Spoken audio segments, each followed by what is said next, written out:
தாய் தமிழ் உறவுகளுக்கு அன்பு வணக்கங்கள். இன்னைக்கு ஒரு சேஞ்சுக்கு நம்ம இந்த அரசியல் 26 களம் அரசியல் எப்படி நகர்ந்து போகும், நம்ம என்ன நினைக்கிறோம், அரசியல் கட்சிகள் என்ன நினைக்குதுங்கிறத தாண்டி பொதுமக்கள் மனதுல இது அரசியல் எப்படி போய்கிட்டு இருக்கு, அவங்க என்ன விரும்புறாங்கன்னு தெரிஞ்சுக்கலாம். நான் நேற்றுக்கு 2-3 பேர்கிட்ட பேசினேன். இது வந்து அன்றாடம் வெளியே போய் பார்க்குற பல பேரை சந்திக்கிற ஒரு சாமானியன் என்ன நினைக்கிறான், அவன் எப்படி இந்த 26 களத்தை அணுகுறான், எப்படி அரசியல் போயிட்டு இருக்குன்னு பார்க்குறான், புது கட்சிகள் வந்திருக்கு இல்லையா? ஸோ இதெல்லாம் பற்றி என்ன நினைக்கிறாங்க அப்படிங்கிறத கேட்டு தெரிஞ்சுக்கலான்னு. ஏன்னா அதுதானே கிரவுண்டில் இந்த ரிஃப்ளெக்ஷன். நம்ம எப்பவுமே நம்மளை ஒரு கரெக்டான கோர்ஸ் கரெக்ஷன் பண்ணிக்கணும்னா களத்தில் என்ன நிலவரம் இருக்குன்னு நமக்கு தெரிஞ்சாதான்.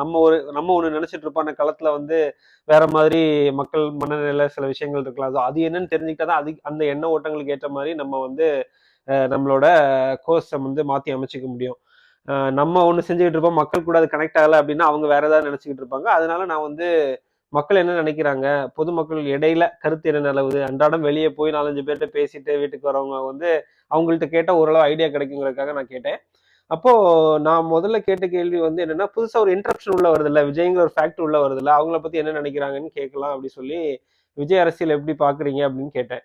என்ன சொன்னாங்க அப்படின்னா, அவர் இன்னும் மக்களை போய் சந்திக்கவே இல்லை, மக்கள்கிட்ட நெருங்கி வரல, இந்த அரசியல் ஒத்து வராது அப்படிங்கிற ஒரு எண்ணம் பொதுப்படையாவே சாமானிய மக்களிடம் இருக்கு. அவரை இன்னுமே அவர் என்ன ஒரு எதிர்பார்ப்பு இருக்கு.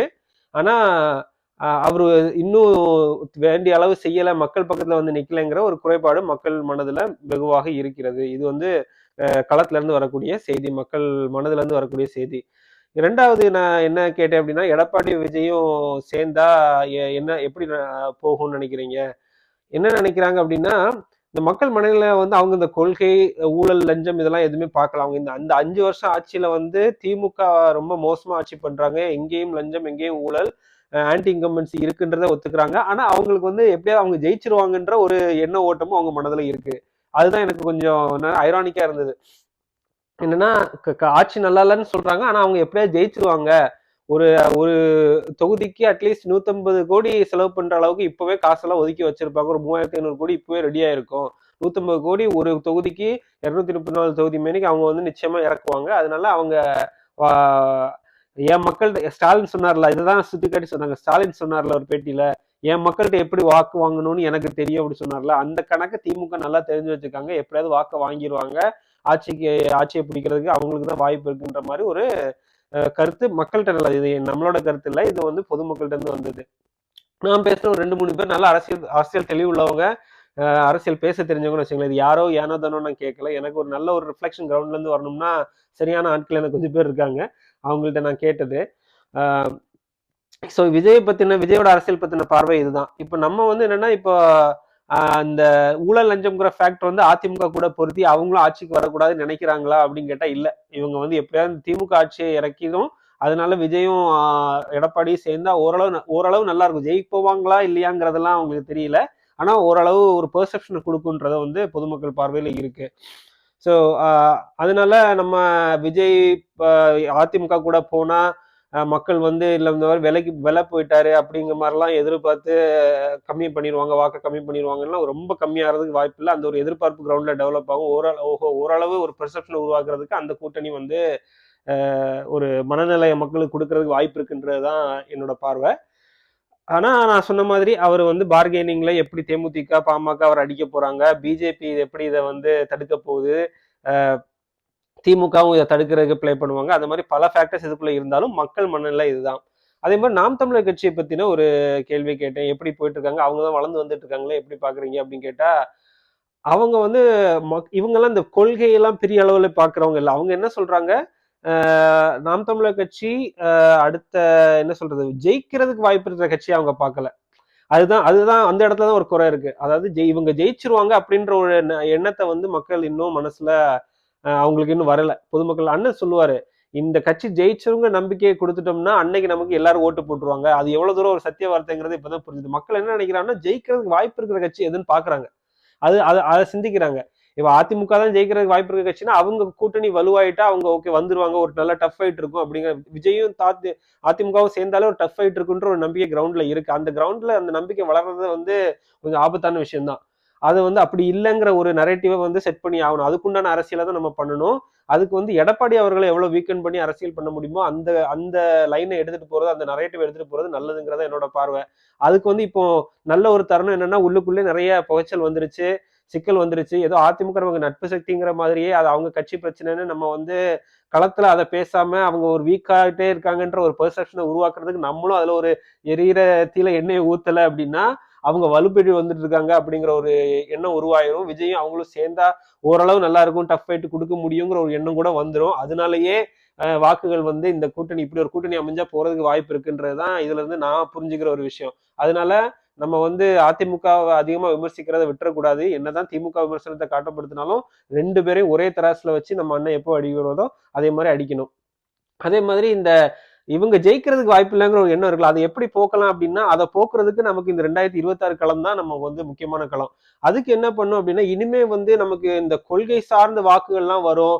இந்த மாதிரி போலரைசேஷன் ஆல்ரெடி கிரவுண்ட்ல நடந்துருச்சு. தமிழ் தேசியம்ல நோக்கி வாக்குகள் வரும். நம்ம எடுத்து வைக்கிற கொள்கைகளுக்காக வாக்கு வரும், இல்ல நம்ம தேர்தல் திட்டங்களுக்காக வாக்கு வரும்ன்றதை விட ஒவ்வொரு இஷ்யூ பேஸ்டா எப்படி இனிமே வாக்கை வந்து ஒரு வாக்கு வங்கி அங்கங்க உருவாக்கலாம் அப்படிங்கிற எண்ணத்தை நோக்கி நம்ம இறங்க ஆரம்பிச்சிடணும். இதுக்கு உண்மையிலே கடினமான உழைப்பு போட்டாகணும்.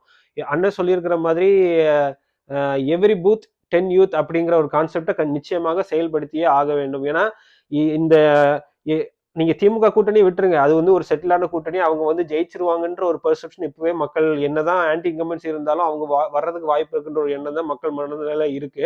அதனால நம்ம என்ன பண்ணணும் அப்படின்னா இந்த பக்கத்துல அதிமுகவை எவ்வளவு வீக்கன் பண்ண முடியுமோ பெருங்கட்சி இந்த திமுக இல்லைன்னா அதிமுகன்ற ஸ்டேட்டஸ் கோ பொசிஷனை உடைச்சாதான் வந்து நாம் தமிழருக்கு அந்த வாய்ப்பை பெற முடியும். அப்ப இந்த இடத்துல முன்னாலே நாம் தமிழர் தான் நிக்கின்றதை காட்டுறதுக்காக வாக்கு வங்கியை இனிமே ஒவ்வொரு இடத்துலயும் உருவாக்க ஆரம்பிக்கணும். அது இஷ்யூ பேஸ்டா போகணும். இப்போ அதிமுக கட்சினாலையும் பாஜக கட்சினாலையும் பலனில்லாத சமூகங்கள் இன்னுமே வந்து தமிழ்நாடு முழுக்க இருப்பாங்க.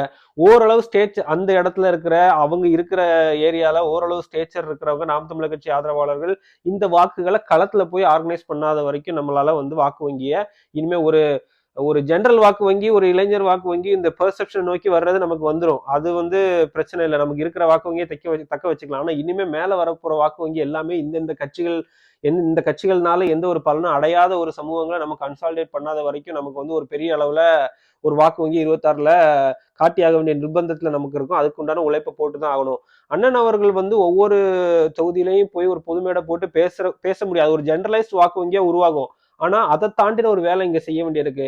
ஒவ்வொரு நீங்க இந்த மாதிரி நமக்கு கட்சி கட்டமைப்புன்றதை விடையும் அந்த ஏரியாவை பிரிச்சு அந்தந்த ஏரியால இருக்கக்கூடிய சமூகங்களை ஆர்கனைஸ் பண்ணாத வரைக்கும் நமக்கு வந்து உள்ள வாக்குகளை கொண்டு வர இஷ்யூ பேஸ்டா ஒவ்வொரு சமூக பிரச்சனையில ஒரு இட பிரச்சனையோ இல்ல அவங்களுக்கு வந்து ஒரு வாழ்வாதார பிரச்சனையோ இல்ல அந்த ஏரியால இருக்க ஒரு என்விரான்மெண்டல் பிரச்சனையோ இந்த மாதிரி ஒரு பிரச்சனையில இருக்கிறவங்கள கன்சென்சஸ் அவங்கள்ட்ட போய் பேசி 1-to-1 பேசி வாக்குகள் ஆர்கனைஸ் பண்றது. இந்த மாதிரி சில அமைப்புகள்லாம் வச்சிருப்பாங்க, நற்பணி மன்றங்கள்லாம் வச்சிருப்பாங்க, ஊர்ல ஃப்ரெண்ட்ஸ் கிளப் அந்த மாதிரி நிறைய கிளப், அந்த மாதிரி அதுல ஒரு 100 150 அந்த மாதிரி ஒவ்வொரு சின்ன சின்ன வாக்குகள் 100 வாக்குகள் 150 வாக்குகள் அந்த மாதிரி ஒரு சிந்தனையில ஒன்றிணைந்து இருக்கிறவங்களுக்கு இந்த ஆளுங்கட்சி எதிர்கட்சியா இருந்தவங்களால எந்த பிரயோஜனம் இல்ல அப்படின்னு இருக்கிறவங்க வாக்கு ஆர்கனைஸ் பண்ணாம வந்து நம்ம வந்து 26ல ஒரு பெரிய வாக்கு வங்கிய காமிச்சு ஆக வேண்டிய ஒரு நிர்பந்தத்துல நம்ம இருக்கோன்றதா என்னோட பார்வை.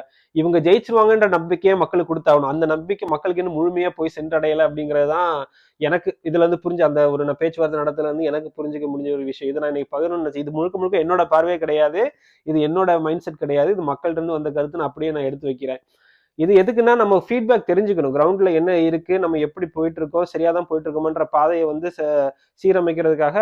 நம்ம ஒன்று நினைச்சிட்டு இருப்போம், ஆமா நம்ம வந்து கரெக்டா தான் போயிட்டு இருக்கோம் நினைச்சிட்டு இருப்போம். கிரவுண்ட்ல மக்கள் என்ன நினைக்கிறாங்கன்னு தெரிஞ்சு அதுக்கேற்ற மாதிரி ரெஸ்பாண்ட் பண்ணும் இல்லையா, அதுக்காக தான் இந்த பதிவு. நிச்சயம் நீங்க சிந்திச்சு பாருங்க. நீங்க அடுத்து எப்படி வந்து 26 நோக்கி போகலாம், நான் சொல்றது மக்கள்கிட்ட நீங்களும் பேசுங்க, அவங்க மனநிலை என்ன இருக்குன்னு தெரிஞ்சுங்க. அதுக்குண்டான ஃபீட்பேக்கை வந்து கட்சிக்காரங்கள்ட்டையும் அண்ணன்ட்டையும் கொண்டு போய் சேருங்க. அதை நோக்கி உழைக்கலாம். இலக்கு ஒன்றுதான், இனத்தின் விடுதலை. வாழ்க வளத்துடன்.